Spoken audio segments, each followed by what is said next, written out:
We're getting there slowly but surely. It is going to be a little bit of a stubborn week, I suspect, and it won't take much to be much warmer next week across the area. But this is going to be a cooler week out there. We have temperatures in the 50s to lower range of the 60s out there this afternoon. Very changeable sky. You'll notice the bank of clouds that have been billowing up as we've gone through the morning. It's actually two distinct areas of clouds. And 50s to lower 60s again tomorrow. There will be some patchy frost out there tonight and tomorrow night. If you have any vegetation that you may have planted this weekend or gotten some flowers for Mother's Day and you have them out on the back porch, again, just kind of be very mindful of those overnight lows tonight. There are going to be a lot of areas below 40 overnight tonight and could repeat it again tomorrow night. As far as the next system moving in, I suspect some shower activity developing mid to late morning on Wednesday. We'll be around for a good portion of the day Thursday and likely some lingering showers on Friday as well. You can see what that does to the temperatures by later this week with normal highs this time of year in the mid to upper 60s to near 70. We are expecting some recovery by the time we get to the weekend. So here are the two banks of clouds. One, some high clouds drifting northward, no precipitation under those, just kind of filtering the sunshine out at times.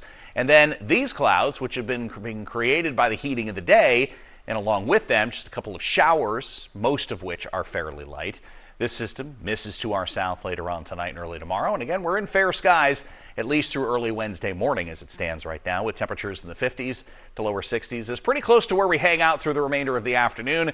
There is a little bit of a breeze out of the northwest going along with it, gusting at times over 20 miles an hour. But as the heating goes away, temperatures drop into the 30s to lower 40s with clearing skies and light winds overnight, only to see more clouds bubble up as we go through the afternoon, less in the way of any sort of isolated or quick passing shower activity.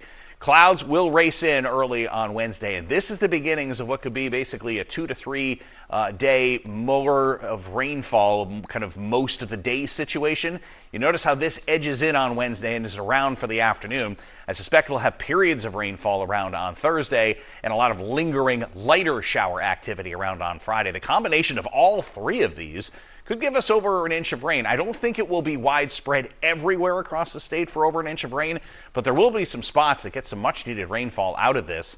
And you almost have to wonder, as that system starts to lift away, if the timing is going to be this perfect as it moves away, where any sort of increase in sunshine gets us back near 70 degrees starting on Saturday. It's a long ways off, but we'll have to see how that goes. Next three, though, starting on Wednesday, will be the shower activity moving in, periods of rain Thursday, and then some lingering showers going into Friday afternoon.